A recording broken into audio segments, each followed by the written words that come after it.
This is not about heroes, nor is it about deeds or lands, nor glory, honour, might, majesty or power, except war. Above all, I am not concerned with poetry. My subject is war, and the pity of war. The poetry is in the pity. All a poet can do today is warn.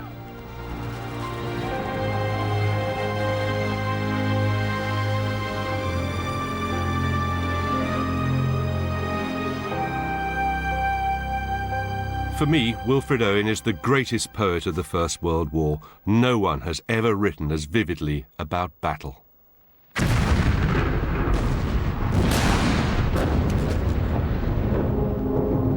There had been terrible wars before, of course, but World War I brought the fruits of the industrial age to killing, massed it, mechanized it, and turned it into wholesale slaughter. Between 1914 and 1918, 9 million men were to die. Wilfred Owen was the first poet to give a voice to those men. When he died in action at the age of 25, here on the banks of the canal at Ors in northern France, he'd written over 50 iconic poems, now recognized as some of the greatest war poetry ever penned. Like many people, I first came across Wilfred Owen as a teenager. After Shakespeare, he's the second most studied poet in Britain, after all. And yet, during his lifetime, by the time he was killed here on the banks of the canal, there hadn't been a single collection of his poems published. This is all the more remarkable, it seems to me, because not only did Owen reinvent war poetry, there is a case for saying, and I know it's a very big case, there's a case for saying he reinvented modern poetry itself. His verse is angry, it's arresting, it's vivid, it's terse. It's far, far more vivid than any kind of war reporting could ever be. Just listen to this, which is his most famous poem, Dulce et decorum est. Bent double, like old beggars under sacks, knock-kneed, coughing like hags, we cursed through the sludge, till on the haunting flares we turned our backs, and towards our distant rest began to trudge. Men marched asleep. Many had lost their boots, but limped on bloodshot. All went lame, all blind. Drunk with fatigue, deaf even to the hoots of tired, outstripped 5-9s which dropped behind. Gas! Gas! Quick, boys! An ecstasy of fumbling, fitting the clumsy helmets just in time. But someone still was yelling out and stumbling and floundering like a man in fire or lime. Dim, through the misty panes and thick green light as under a green sea, I saw him drowning. In all my dreams, before my helpless sight, he plunges at me, guttering, choking, drowning. If in some smothering dreams you too could pace behind the wagon that we flung him in, and watch the white eyes writhing in his face, his hanging face like a devil sick of sin. If you could hear with every jolt the blood come gargling from the froth-corrupted lungs, obscene as cancer, bitter as the cut of vile, incurable sores on innocent tongues, my friend, you would not tell with such high zest to children ardent for some desperate glory the old lie, dulce et decorum est, pro patria mori. It's stunning.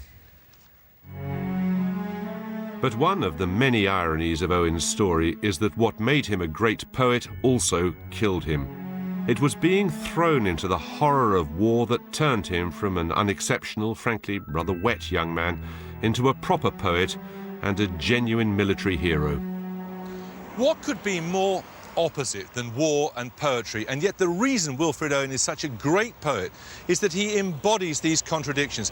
He was a very ordinary man who produced extraordinary verse which pulsed with this anger against the armchair generals and the warmongers who sent young men off to die, and yet at the same time dignified and celebrated those who had to do the fighting.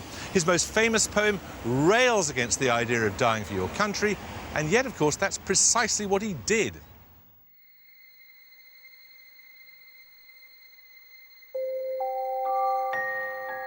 Wilfred was born in Oswestry, rural Shropshire, in spring 1893 to Tom and Susan Owen. He was the eldest child of 4, with brothers Harold and Colin and a sister Mary. The family lived comfortably enough in a large house built by Wilfred's grandfather. But when they fell on hard times, they were forced to sell the house and all its contents, moving to a more modest place in industrial Birkenhead. This abrupt fall intensified the relationship between Wilfred and his ambitious and domineering mother Susan. She pinned all her hopes on her eldest son and dreamed one day he'd make a name for himself. When he was a baby, she'd cut a lock of his hair and playfully labelled it Sir Wilfred Edward Salter Owen. Wilfred enjoyed his mother's attention. If he was away for only a few days, he wanted to tell her what he was up to, even as a 5-year-old. She was devoted to him, he was devoted to her, he wrote to her all the time, over 500 letters at least. In fact, his letters to her from the front are our main source for knowing the sort of life that he led there. The very earliest of them is this, which is a card. I guess he must have gone away camping or something. And he says, "My dear mother, I know that you have got there safely. We're making huts. I have got a lantern and we're lighting them up tonight. I remain your loving son, Wilfred." There aren't many 5-year-olds who could possibly attempt even handwriting as good as this, let alone as sophisticated a style of letter.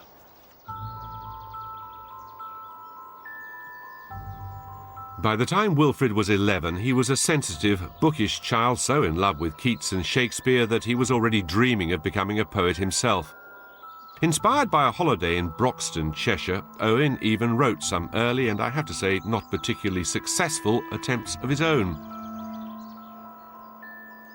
At Broxton, by the hill where first I felt my boyhood fill with uncontainable movements, there was born my poethood.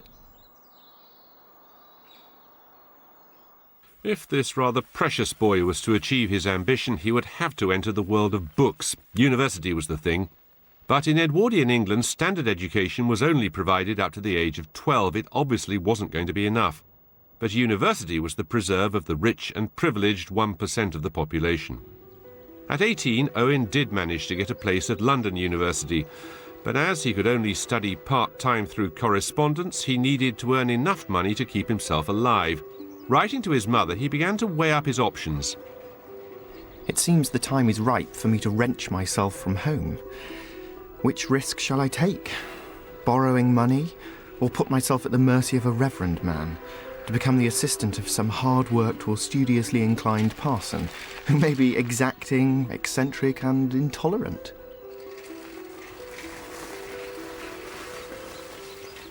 Owen's mother was intensely religious, so she encouraged him when he decided to come here to the village of Dunsdon near Reading to take a job as a vicar's assistant. His room was up there on the first floor of the vicarage. So between the ages of 18 and 20, his afternoons were taken up in visiting the poor, or as he put it in a letter to his mother, sitting on uncomfortable chairs talking to uncomfortable people in uncomfortable cottages. Owen's host and employer was the Reverend Herbert Wigan, an intelligent and cultured man whose life, although not exactly luxurious, was in stark contrast with that of his parishioners. 100 years ago, this area was rife with poverty and disease, and life expectancy short.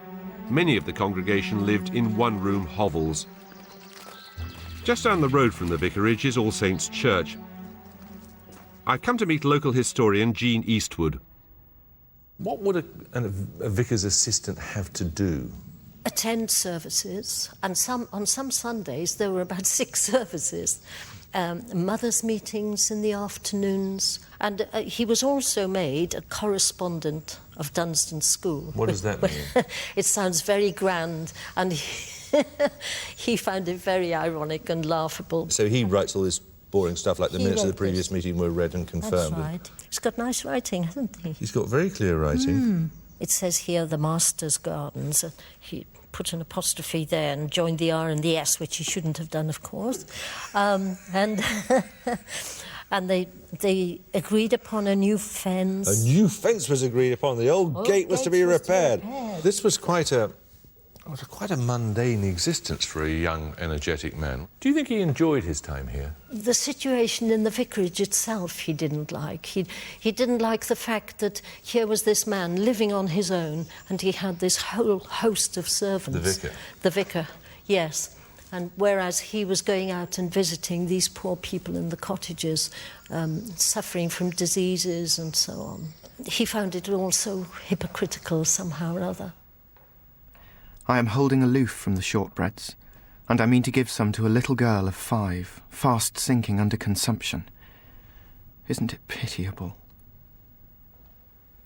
Could he retain his own faith in those circumstances? No, I think that was the problem. His experience here, and perhaps particularly amongst the poor people, and seeing their suffering and their illnesses, and especially amongst the children, filled him with pity. And that came out later when he was on the front, because he felt pity for the soldiers. It was too much. He didn't have enough time to study, and he just didn't really believe. Owen decided to leave Dunstan for good. Murder will out, and I have murdered my false creed. If a true one exists, I shall find it. Escape from this hotbed of religion I now long for more than I can ever have conceived. To leave Dunstan will mean a terrible bust-up. So, by 20, Owen still hadn't fulfilled his mother's ambitions. He'd lost his faith, missed his next lot of university exams, and hadn't written much decent poetry. A bit of a washout so far. Still without a clue what to do with his life, he needed a change of scene. In autumn 1913, Owen left England for France on a sort of gap year. He taught at a language school in Bordeaux, and now he was free at last. He started to drink wine, took up smoking, and he stopped going to church every Sunday. I have been able to fortify my tissue with real Bordeaux, red and white. I am conscious of at least an appearance of robustness in my face. The villa is not ideal in plan, but pretty and practical. Here is a rough plan of the house. The piano is wicked, absolutely untouchable. Ooh la la, I am immensely happy. But Owen's idyllic time in France was about to come to an abrupt end. On the 28th of June 1914, the Archduke Franz Ferdinand, the heir to the throne of the Austro-Hungarian Empire, was assassinated on the streets of Sarajevo, thereby triggering the most industrial-scale slaughter in history. 6 weeks later, on the 4th of August 1914, with the Germans attacking France, Britain was dragged into the war. The British War Minister, Lord Kitchener, began a frantic recruitment campaign. Hundreds of thousands of young men volunteered to fight, swept along on a tide of propaganda. The popular press was filled with patriotic slogans, and even poetry was put to use as a recruiting sergeant. For example, the verses of a woman called Jessie Pope, who wrote in the Daily Mail, a gun to shoot the Hun, a cudgel of oak to clout him, a Jellicoe ship to give him jip, and a Kitchener's boy to out him. Listening to jingoistic tosh like that, you really could believe the war might be over by Christmas.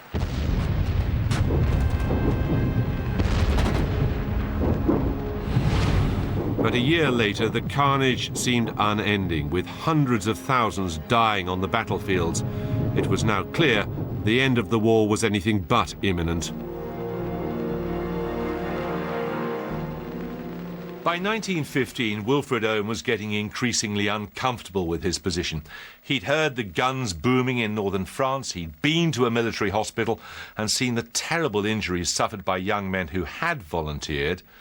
And literary heroes of his, like Rudyard Kipling, were encouraging young men to join up. But most of all, he feared that a German victory would mean the extinguishing of the English culture and language. He wanted to fight, he said, to save the language of Keats and Shakespeare. So, a year after the war began, in September 1915, Owen returned to England determined to sign up. The following month, he was sent to train as an officer, and the following year he became a second lieutenant in the Manchester Regiment. For a sensitive young man, it was a shock. The men he'd have to lead in battle were a tough, foul-mouthed, grumbling bunch.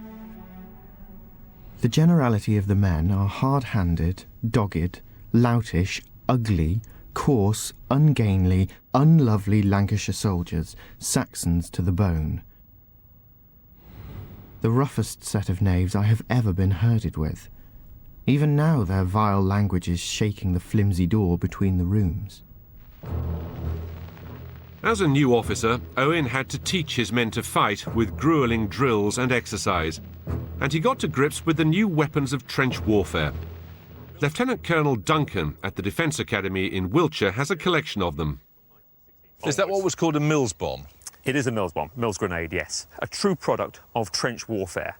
This was mass-produced throughout 1916, and between 1916 and 1918, approximately 1 million a week were being churned out. 1 million a week? By any factory that could cast iron. And it's cut like this in order that it fragments, and bits of shrapnel go everywhere into anyone who's unlucky enough to be there. That is a bit of an urban myth, oh, really? I'm afraid.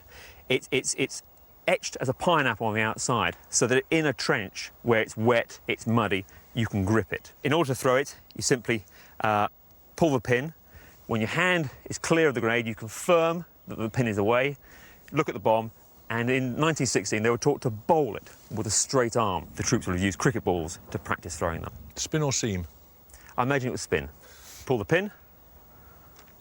Christ. Yeah. You check to make sure you've got the pin right, look at the bomb, and bowl it downrange. Christ, I didn't fire it very far, did I? And then you hit the ground. Yeah. All new recruits went through a specific enrolment. Military historian Peter Caddick-Adams has Owen's papers. And this is his first day in the army where he would have taken the Bible and swear that you're going to do your job for your country. I, Wilfred Edward Salter Owen, swear by Almighty God that I will be faithful and bear true allegiance to His Majesty King George V. And look at this here. Look at his height. Yeah. Height 5 feet 5. He's very short. He's very short. And weighed 9 stone. I mean, it's quite interesting. I mean, had he signed up a year or two before, the height restrictions were much more rigorous and he wouldn't have gone in. But by this time, the war has been going on, we need lots of men, and the parameters are wider, and so now they'll let more. They literally lowered the bar. Absolutely. Like all new soldiers, Owen was first issued with standard kit. Let's see what he gets. Everyone gets a paybook. And if you leaf through that, you'll find on the last pages there's a little form for you to fill in for your last will and testament. Oh, yes. So the moment you join up, goodness me, I mean, that hits you.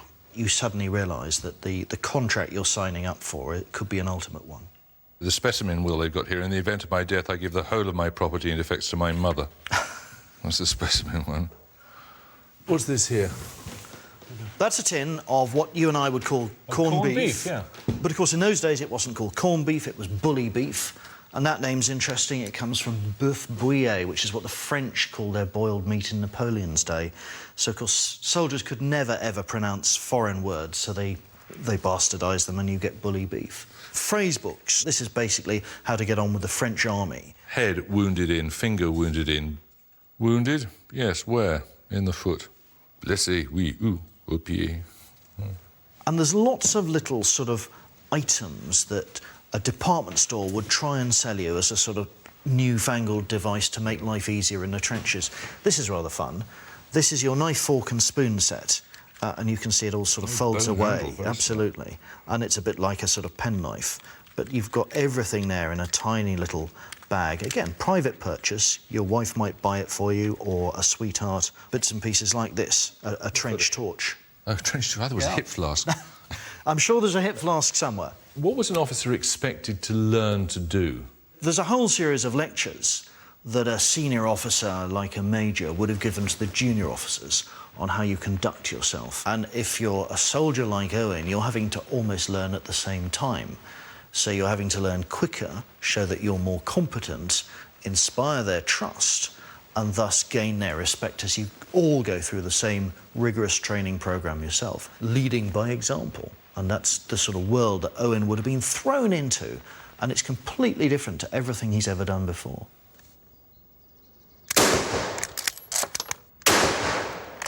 Against the odds, and despite being short, sensitive and inexperienced, Owen did manage to command the respect of his men, not least because he was an extremely good shot.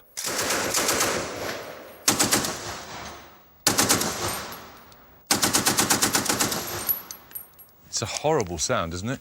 I mean, you guys, you might think it was a sort of romantic sound or something, but it's an absolutely deadly sound. You know what I found odd about it was, you know, it's very, very simple to use. Yeah. Terribly. Any idiot could use it. And you might say one idiot just did. But it's very hard to reconcile that with what, you know, that would be doing at the other end. I find that absolutely chilling, really. So it's a sound once heard is never forgotten. You always remember the sound of a machine gun. No, I wouldn't forget that. The sound of these guns would also stay with Owen.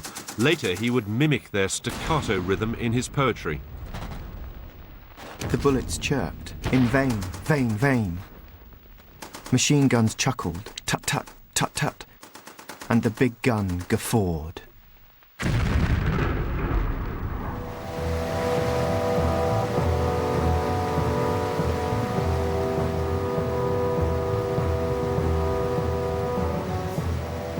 So as 1916 turned into 1917, this still rather unlikely soldier crossed the Channel to join his regiment.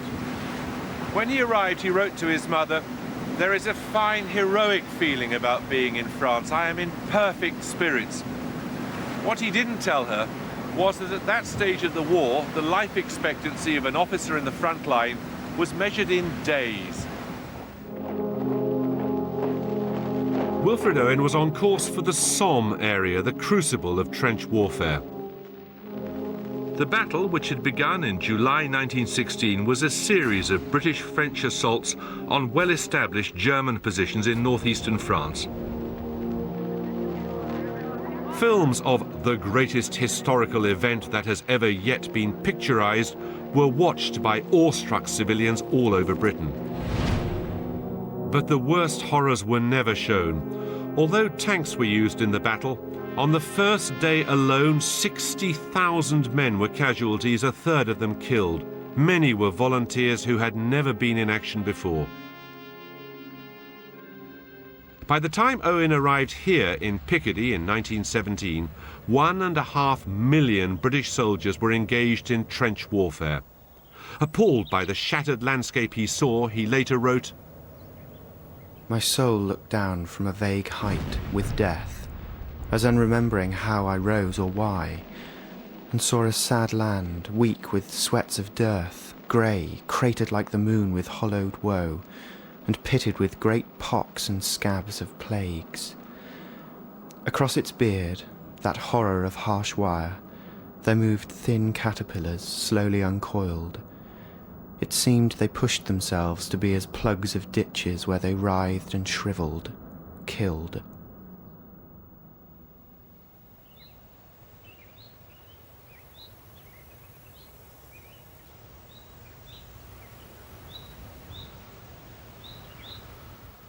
The most striking thing about this cemetery, which is only one out of 200 in the Somme area and contains about 7,000 graves, is how very, very many of them are simply marked with no name, an unknown soldier. And I'd just be interested to know what proportion that is.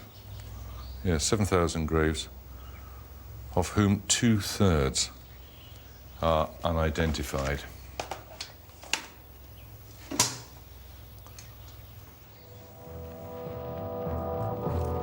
Trench warfare was the result of military deadlock, with each side defending opposing lines. Stalemate could only be broken by laying down a heavy bombardment, then attacking and capturing the enemy trench, and so pushing the front line forward. There were over 400 miles of trenches built across France and Belgium.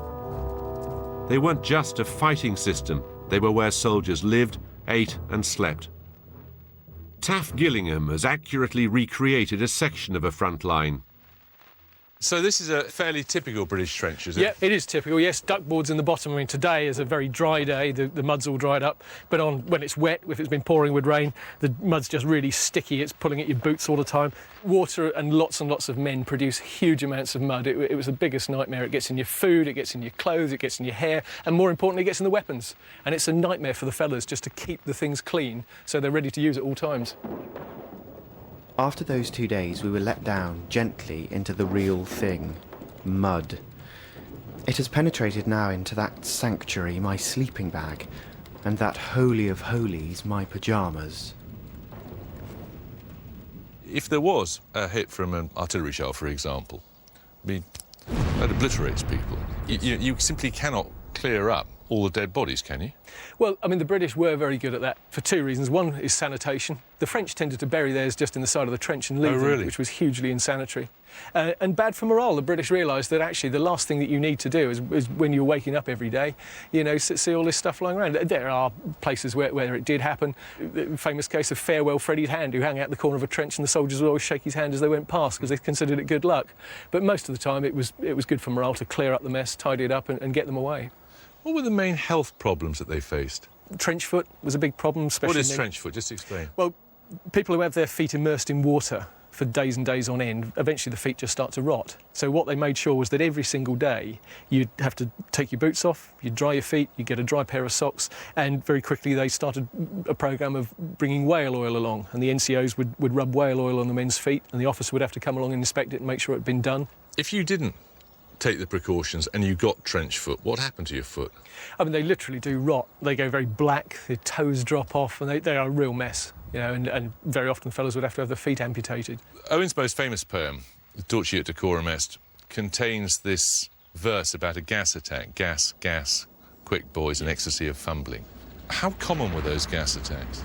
They were pretty common. The Germans used gas first at Ypres in 1915, but most of the time it's all about trying to get an advantage in a battle situation. So when the battle starts, you try and soak the enemy with gas, because then he's got his face in a gas mask, it's misted up, it's difficult to see what's going on. The downside, of course, is that your fellas are exactly the same. Sure. And the wind. If the wind changes, you're already stuffed. And the effect of these gases, what do they do to you? Different types of gas affected soldiers in different ways. Certainly the early chlorine gas, it's designed to affect your lungs. You know, guys would just basically drown in their own phlegm.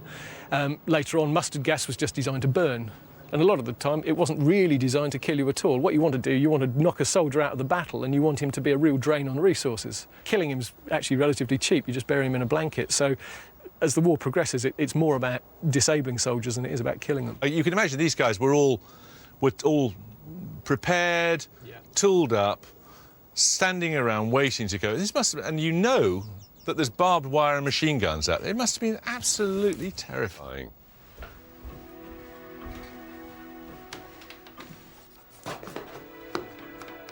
For those living in the trenches, little things from loved ones at home became hugely important. Owen sent endless letters, 15 letters to his mother, talking about the need for socks. He's very specific. He says at one point, I don't want old, shrunk darn socks, no use at all. I must have new ones if my feet are to remain beautiful on the mountains of victory. Here's an addition to my list of wants. Safety razor and blades, celluloid soap box from Boots, cigarette holder, bone, 3d or 6d, paraffin for hair, brackets, I can't wash hair and have taken to washing my face with snow.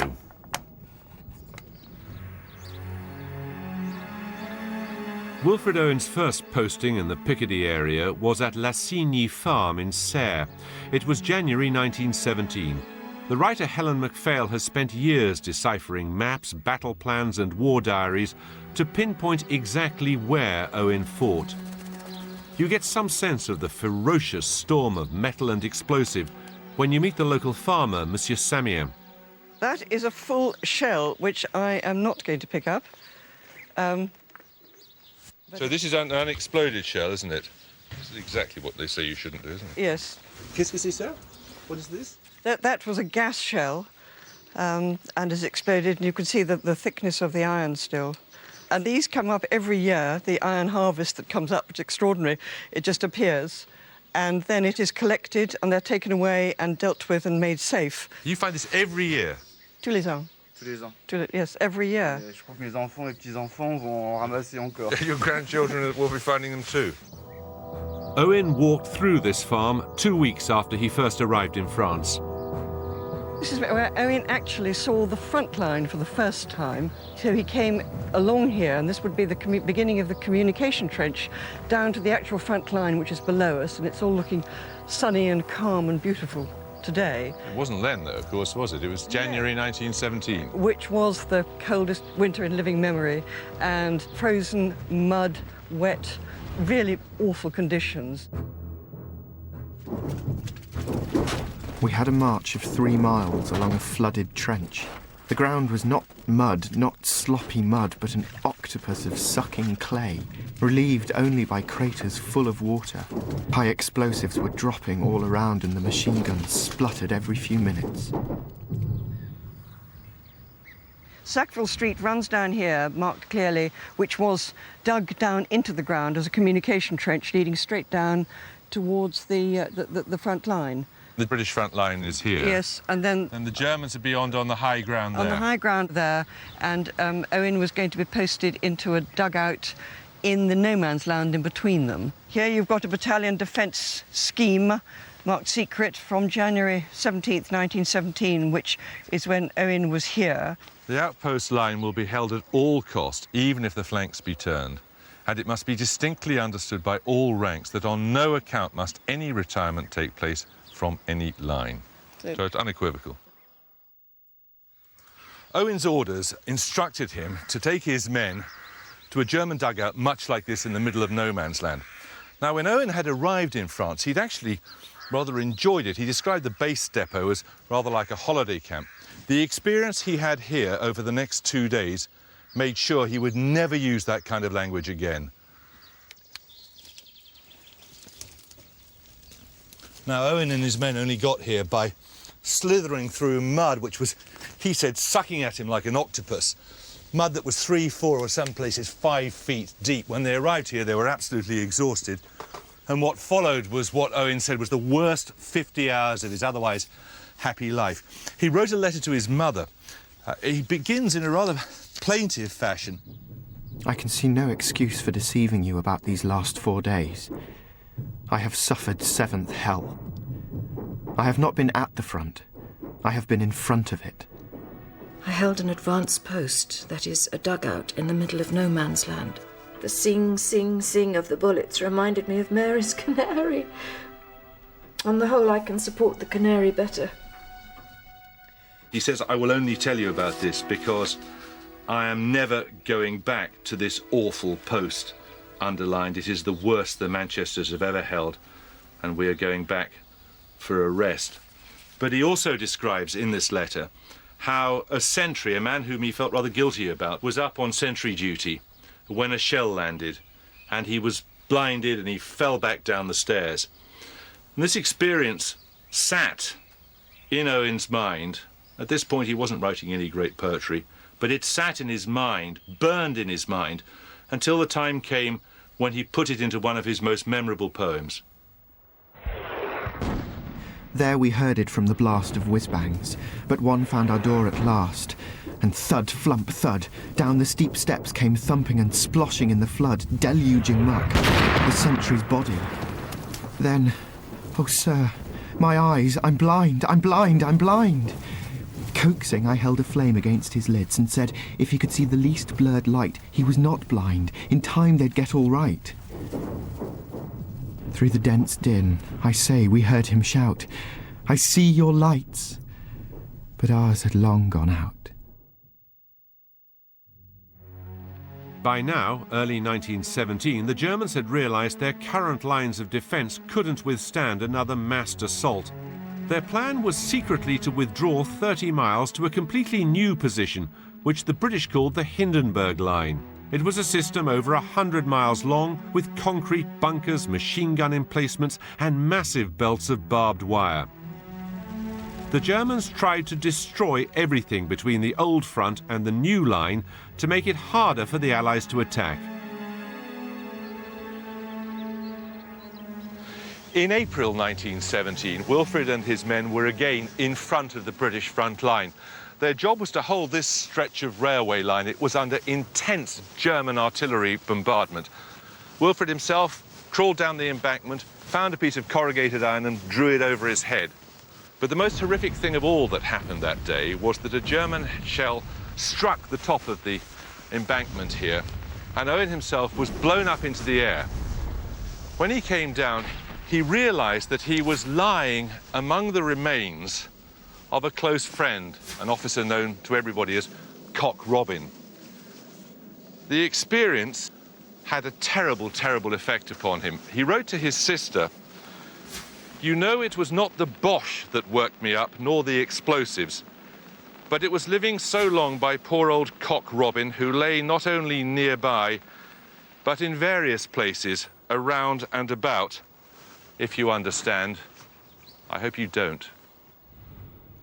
After this horrific experience, the battalion medical officer noted that Owen was shaky and tremulous. His manner and conduct were peculiar, his memory confused, he wrote. He seems highly strung. In fact, Owen was experiencing something that affected many, many First World War soldiers. He was experiencing shell shock. Shell shock was the name given to a series of symptoms, including concussion, emotional shock and nervous exhaustion, when the body simply couldn't take the stress of intense modern warfare any longer. At first, the generals had no idea how to deal with it. Some men too ill to fight were considered cowards. A few were court-martialed. But as shell shock victims arrived back home in ever greater numbers, places had to be set up to treat them. I'm at the Maudsley Hospital to meet Edgar Jones, an expert in military psychiatry. Well, this is the Institute of Psychiatry, and the library here is part of the Maudsley Hospital, which was opened in January 1916 to treat servicemen with shell shock. And there's a book here which gives the very first paper published in a medical journal about shell shock. Shell shock was first noticed when? Really in the winter of 1914-15. It was a harsh winter and there were very high casualty rates. Shell shock had a variety of very tough symptoms: tremor, shakiness, loss of sensation, headaches, general loss of nerve. What do we understand now about what actually causes those symptoms? The cause ultimately is the stress of battle, the intense feelings generated by being in the front line, the thought that you could lose your life at any one time. Soldiers are caught between wanting to do their duty and wanting to save their life. So the only way out he's got is to create, unconsciously, symptoms which allow him to leave the front line. And are we talking about very large numbers of people or small numbers of people or what? We're talking about thousands, particularly after major battles. Some shell shock units in 1916 would be admitting 150 people a day. Some of the early treatments were really harsh, weren't they? There was a chap called Yealand who applied electric shock treatment in London, and this was also practiced in France as well, where the idea being that by applying the electric shock, the pain of the shock was worse than the fear of going back to the front. So it was a way of terrifying people to restore their function. Wilfred Owen was luckier. He was sent to a progressive hospital for officers in Edinburgh called Craig Lockhart. Here, Owen was treated by the innovative and thoughtful Dr. A.J. Brock. What was the therapy? Brock described it as occupational therapy. He thought that shell shock was the result of a man being dissociated from his environment, from his friends, from his natural life. So Brock encouraged him to go and explore the area, to look at plants, to meet people, to start writing again, and at Brock's insistence, took on editing The Hydra, which was the magazine of the hospital. And this, I think, is an important part of his recovery and rediscovery of his old creativity. Owen's doctors didn't just ask him to edit the magazine. Realising he was an enthusiastic amateur poet, they encouraged him to write. So now, instead of trying to blot out the horrors of war, he confronted them, and for the remainder of his life, he relived his nightmares in verse. It seemed that out of battle I escaped down some profound, dull tunnel, long since scooped through granites which titanic wars had groined. Yet also there encumbered sleepers groaned, too fast in thought or death to be bestirred. Then, as I probed them, one sprang up and stared with piteous recognition in fixed eyes, lifting distressful hands as if to bless. And by his smile I knew that sullen hall. By his dead smile I knew we stood in hell. What happened at Craiglockhart, the saving of Owen's sanity, was really the making of him as a poet. Before he arrived here, it seems to me he'd written very little that was of any consequence at all. It was syrupy stuff. It was really pretty unmemorable. When he came here, though, he began a period of intense creativity. He was producing 6 poems a week at one point. It's as if that terrible experience in France had blown his mind, and when the pieces reassembled, they did so as this magnificent, translucent poetry. But it wasn't only Wilfred Owen's treatment at Craiglockhart that transformed his poetry. It was the remarkable coincidence of meeting Siegfried Sassoon. Sassoon was much that Owen had dreamed of being. Sophisticated, privately educated, ferociously brave, and already a recognised poet. Sassoon wasn't suffering from shell shock. He'd been sent to Craiglockhart in a bid to silence him. He just willfully defied military authority by publishing in July 1917 a very public attack on the government's handling of the war. I believe that the war is being deliberately prolonged by those who have the power to end it. I believe this war has now become a war of aggression and conquest. So what a remarkable irony. The generals decide to lock up Siegfried Sassoon for opposing the war, and in so doing, put him right alongside Wilfred Owen, who is about to write, largely made possible by Siegfried Sassoon, the greatest anti-war poetry ever written. What passing bells for these who die as cattle? Only the monstrous anger of the guns. Only the stuttering rifle's rapid rattle can patter out their hasty orisons. No mockeries now for them, no prayers nor bells, nor any voice of mourning save the choirs, the shrill, demented choirs of wailing shells, and bugles calling for them from sad shires. It was in hospital that Owen wrote over 20 of his most important poems, almost half his entire work. Sassoon helped him completely transform his style. Out went the flowery romantic language, and in came brutal, simple words to show the truth of what he'd seen. Now Wilfred had not just a friend and advisor, but an advocate. Sassoon believed his poems worth publishing. He encouraged Owen to sweat your guts out writing poetry.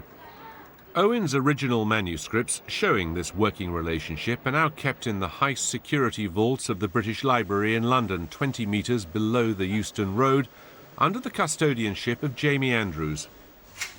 What have you got down here? Well, it's some of the greatest, most important documents, really, in English literature and history, from, for example, the Magna Carta or the Lindisfarne Gospels, right through to recent manuscripts, for example, Beatles lyrics. So it's a wide range, and included in that is some of the greatest treasures of English literature. Down here we've got poems of Keats, we've got manuscripts of Jane Austen, of Charles Dickens, the plays of Oscar Wilde, and just down here, 2 volumes of poetry of Wilfred Owen, almost his entire extant verse manuscripts. How wonderful. Can we have a look? We can.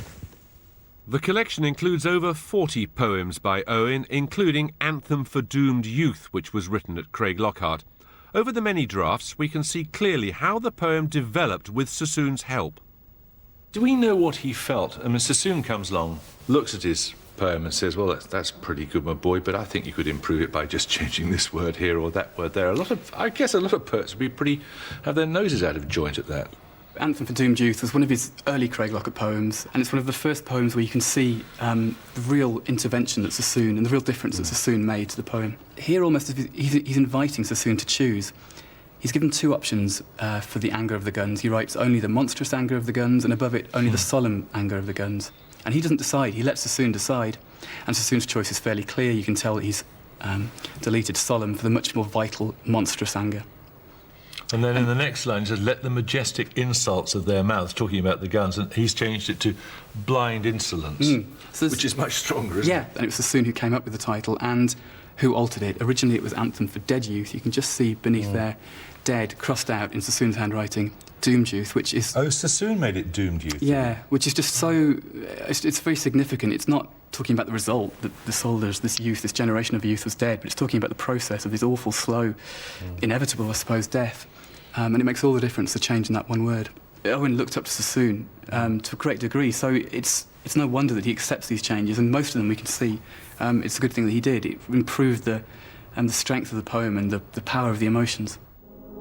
At this point, Wilfred Owen was unknown as a poet, except to the few who'd seen his work in the Hospital magazine. But now he knew he'd found his voice and his subject. At last, he saw a real chance to fulfill that boyhood ambition to become a recognised poet. In the spring of 1918, he looked forward to one day publishing a book of poems and roughed out a preface. This book is not about heroes. English poetry is not yet fit to speak of them. Nor is it about deeds or lands, nor anything about glory, honour, might, majesty, dominion or power, except war. Above all, I am not concerned with poetry. My subject is war, and the pity of war. The poetry is in the pity. And it's a strange combination of intense passion and anger and pity and craftsmanship, just worrying away at words. It's amazing, actually, isn't it? What do you think when you look at these? It's just incredibly moving that the power's in the poetry, of course, but to actually know that this was the paper that his hand touched, that his pen touched, and through the survival of these rather ordinary pieces of paper, it enabled the poems to get printed after his death, and which meant that his voice was able to survive. Owen had created a new vocabulary of war. It was frank and stark and grim, and it was completely at odds with the previously popular thinking of the time. At the start of the war, few Edwardians, basking in the grandeur of the British Empire, had imagined the horror that this new era of mechanised warfare would bring. Many patriotically believed it was right to die for one's country, and writers of the day echoed the sentiment. Famously, there was Rupert Brooke. If I should die, think only this of me, that there's some corner of a foreign field that is forever England. The lines are still recited at military funerals, but Owen is the poet for the soldier in combat. I'm at Horse Guards Parade to meet Justin Featherstone, who won the Military Cross in Iraq. Why do you like Wilfred Owen? It's his resonance of the common soldier. He speaks a soldier's tongue. You see, lots of people would say that the message that he's giving in many of his poems is a really anti-military one. He's actually saying this is the age-old lie, that it is sweet and good to die for your country. But in your profession, you have to believe that, don't you? 100%, and with no hint of irony. But he speaks with an honest, almost blunt vision of what being a soldier is about. But he was equally saying that committing people to what you think is a great Valhalla and a great and glorious way to die, actually, the bloke on the back of the cart with his writhing face and his bulging eyes, that is not a glorious way to go. And I think the romanticisation of warfare at the time, and even hymns, in inverted commas, like Jerusalem, were all pervasive, and his was a reaction to that.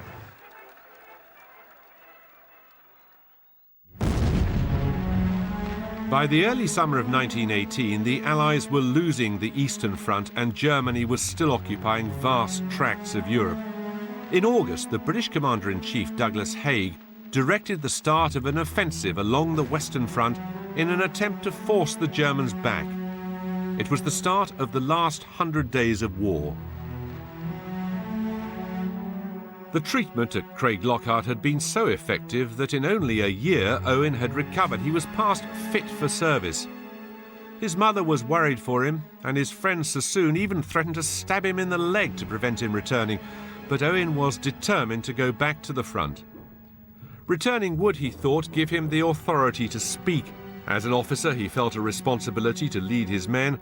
As a poet, he felt it his role to bear witness to their sufferings and courage. And so in September 1918, Owen rejoined his old battalion, the 2nd Manchesters. But he wasn't returning to the front the man he'd been before. Owen, like so many soldiers, realised that the only way to endure was to become numb, desensitized. Happy are men who yet before they are killed can let their veins run cold. Dullness best solves the tease and doubt of shelling. and chance's strange arithmetic comes simpler than the reckoning of their shilling. Their hearts remain small-drawn. Their senses, in some scorching cautery of battle, now long since ironed, can laugh among the dying, unconcerned. The Manchesters were sent here to Joncourt, ready for the final offensive which would smash through the Hindenburg line and result after 4 years of war in Allied victory. Now, at this point, the Hindenburg line was right up on the skyline there. It was full of artillery emplacements, trenches, machine gun nests, and Owen's job was to take his men down this decline, up over the top of the hill in front of us, and then up the hill finally into the Hindenburg line. Soon after they left here, the man next to him was shot in the head. Owen describes cradling him on his shoulder for half an hour. He said the blood looked and felt like crimson molten steel. The man was stretchered off. Owen led his men on, firing his revolver, and at the top of the hill, he single-handedly took a German machine gun post. He was a man transformed. I have been in action for some days. You will guess what has happened when I say I am now commanding the company, and in the line had a boy lance corporal as my sergeant major. With this corporal, who stuck to me and shadowed me like your prayers, I captured scores of prisoners. I only shot one man with my revolver at about 30 yards. The rest I took with a smile.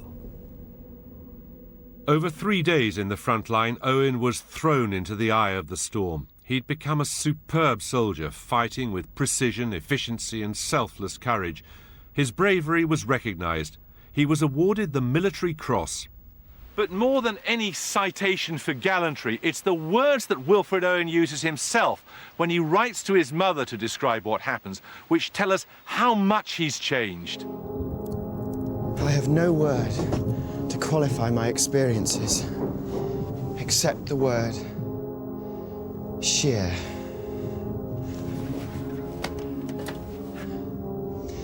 It passed all limits of my abhorrence.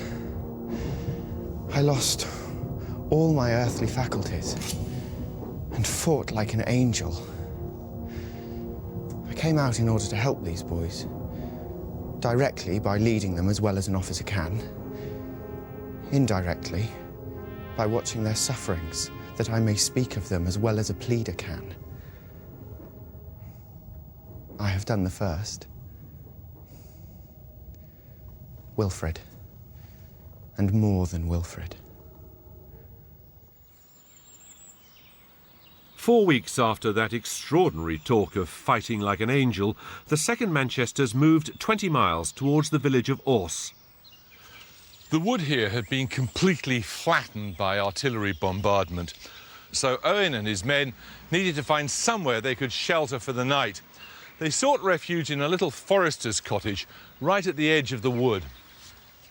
Ah, Monsieur le Maire. Jérémy. Bonjour, bonjour. C'est la maison forestière? La maison forestière où le poète Wilfred Owen a passé les derniers jours ici. On peut visiter la cave? On peut la visiter. Ah, bon. La cave est là. Ah bon. Merci. October the 31st, 6:15 p.m., 1918. I will call the place from which I'm now writing the smoky cellar of the forester's house. Owen was to spend 3 days sheltering here. Once he'd found his men rough, vulgar louts. Not any longer. He reassures his mother that he's safe. So thick is the smoke in this cellar that I can hardly see by a candle 12 inches away. On my left, the company commander snores on a bench. At my right hand, Kellett, a delightful servant of A Company in the old days, radiates joy and contentment from pink cheeks and baby eyes. He laughs with the signaller, nothing but a gleam of white teeth and a wheeze of jokes. It is a great life. I am more oblivious than, alas, yourself, dear mother, of the ghastly glimmering of the guns outside and the hollow crashing of the shells. There is no danger down here. Or if any, it will be well over before you read these lines. I hope you are as warm as I am, as serene in your room as I am here. and that you think of me never in bed as resignedly as I think of you always in bed. Of this I am certain. You could not be visited by a band of friends half so fine as surround me here. Ever Wilfred. I find this a very moving letter, because it's the way in which he talks about how happy he is that's so ironic. It was the last letter he ever wrote to his mother, last letter he ever wrote, in fact, that we know of.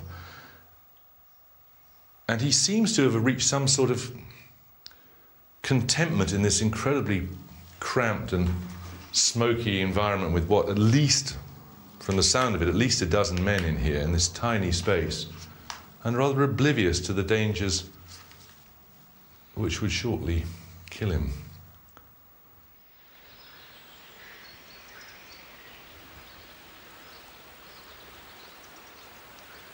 The end of the war was now literally days away. Owen's battalion was given the job of crossing this canal, which, as you can see, is, what, 20 metres, and pursuing the retreating Germans on the other side. They were to cross the canal on a series of rather cumbersome cork pontoons which were linked together by bits of chain. It had rained overnight.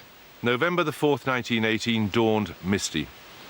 At 5:45 in the morning, the whistles blew and the attack began. But the Germans were dug in on the other side, and they were dug in with machine guns. They were cut to pieces. Wilfred Owen never made it to the other side.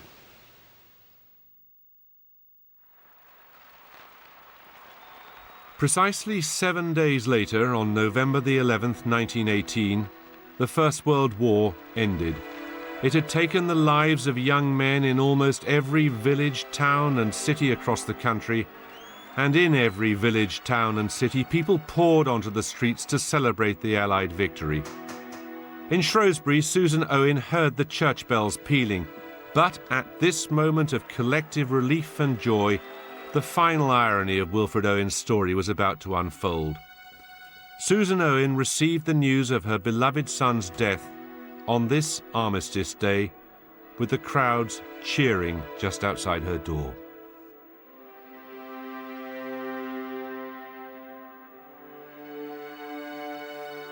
During his short life, Wilfred Owen had seen only 5 of his poems published, but in 1919 he was included in the anthology Wheels, edited by the poet Edith Sitwell, and in 1920 she put together a small collection of his poems with an introduction by Siegfried Sassoon. But it wasn't until the 1960s that Owen's poetry really gained popularity.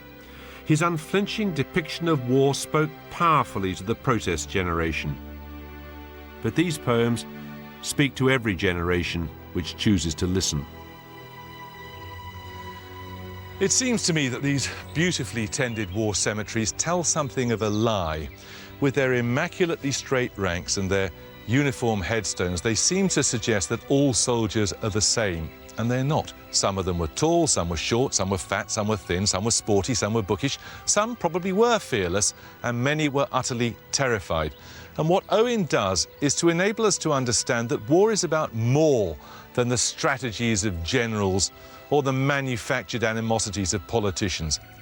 His lasting memorial is to enable us to understand the human experience of war. In short, the pity of war.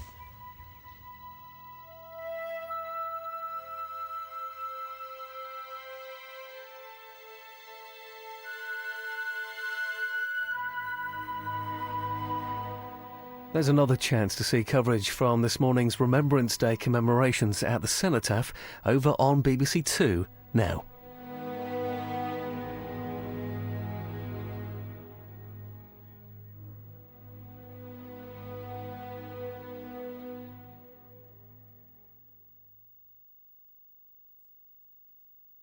All signs